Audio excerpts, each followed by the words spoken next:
And your faculty of orthopedics. Today is one topic that we're going to discuss. This is not only for the MBBS students, but also kind of, for the common interest of the public. So we'll be talking about a very interesting soft tissue injury today, and that is what we call as sprain. Before I begin, I want you people to know that at times I've seen in MBBS in final year university theory exams, maybe in 2 marks or 3 marks, they usually give a short note that defines sprain along with its classification and treatment. So technically, I'm today going to address that same question in this video, that you have to define sprain, you have to tell me the classification, and you have to tell me the treatment. First of all, we have to understand what is a sprain. Injury to a ligament right from a stretch to a tear is what is called a sprain. Just a stretch, nothing much, is a sprain. Right to complete tear is sprain. Now, the common areas where you see these sprains are knee, ankle, and wrist. Of course, the most common one is ankle. Now, when I tell you about ankle, I have to give you an example of something which we call as pothole injury. You're done with your dinner, you want to go out for a walk, you are walking on a road, there is no street light, there's a pothole, you can't see that because of the dark, your foot goes inside, and the moment your foot goes inside, it goes into adduction plus inversion twisting injury. And because of this adduction plus inversion twisting injury, there's a ligament which is coming and getting inserted onto your ankle from the outer side. Let me name that ligament as well. It is called ATFL, anterior talofibular ligament, that normally gets injured. Now, when it normally gets injured, that injury is what is called a sprain, ankle sprain, and the ligament usually which is involved is ATFL, anterior talofibular ligament. And in fact, I want all of you to understand that in our entire human body, overall, this is the most common ligament injury. Same ligament injury can happen, same sprain can happen in knee as well. You're playing soccer, rugby, football, there's a sudden twisting injury, and the ligament injury that happens over there is what is called as knee sprain. The same can happen in wrist as well. You sustain a fall on an outstretched hand, and the moment you sustain a fall, your wrist goes and hits on the ground, and you sustain a wrist sprain. This is the typical example that I wanted to share. So you can see the tibia. I hope my arrow is visible. You can see the fibula. Fibula is lateral, fibula is outer. This is the calcaneofibular ligament. This is the anterior talofibular ligament. And believe me, this is one of the most common ligament injury. In fact, the most common ligament injury whenever there's a adduction plus inversion twisting injury that I've already explained in pothole. So guys, not only we have understood the definition of sprain, we have understood the common sites of sprain. Now, coming to the third part, etiology of sprain. Now, when I use the word etiology, that means causes. There can be two causes. Number one, external injury, the one that I've just explained, pothole. Second can be an overuse injury.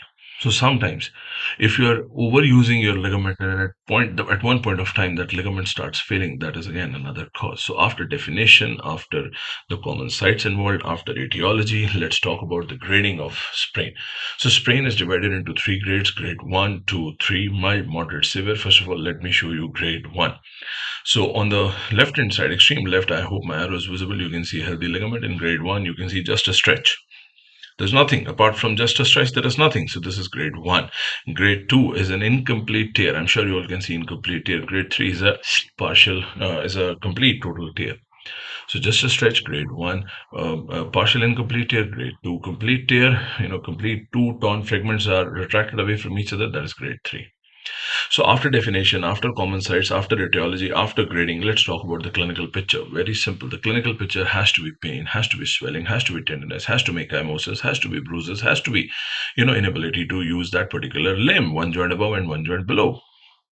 After the clinical feature, we talk about the next heading, diagnosis. We get an X-ray done because an X-ray is not going to show you a ligament or its injury.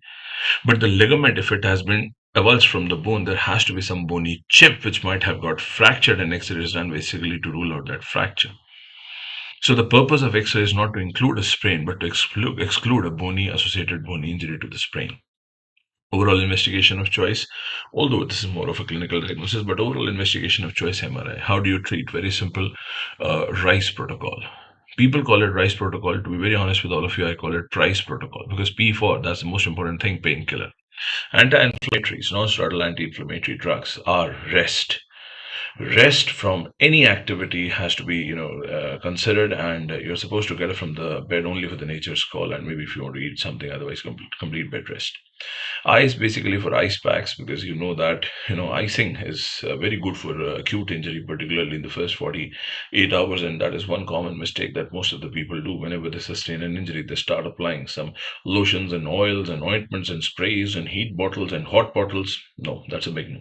Always do cold packs. Always do ice packs, and yes, always ensure that your ice is not directly touching the skin. C is basically for the compression, maybe an elastocrip bandage, maybe any external brace bandage or anything. E is for elevation over a couple of pillows or above the level of the heart bottom line. That can be over a couple of pillows or maybe a couple of quilt, but basically you have to elevate the limb above the level of the heart to cut down the swelling. And of course, if there's a recurrent episode of a ligament sprain, particular ligament sprain, if you sustain 2, 3 episodes, that probably there is a complete tear, grade 3 tear, and now it needs some surgical intervention. And of course, that is something that you do definitively later on. So, friends, when I talk about this topic sprain, if it comes for 2 marks or 3 marks or 5 marks, you should first of all write down the definition of the sprain, then etiology of the sprain, then common sites of the sprain, then symptoms of the sprain, then grading of the sprain, the diagnosis of the sprain, and the treatment of the sprain. So we have discussed this, a very basic heading of orthopedics under 7 headings, and I hope the slides, if you just note down the notes, I mean they're helpful for you in your exams later on. So guys, stay tuned to the channel. Please like, share, and subscribe. And I wish you all the best. And stay tuned for more videos. Thank you.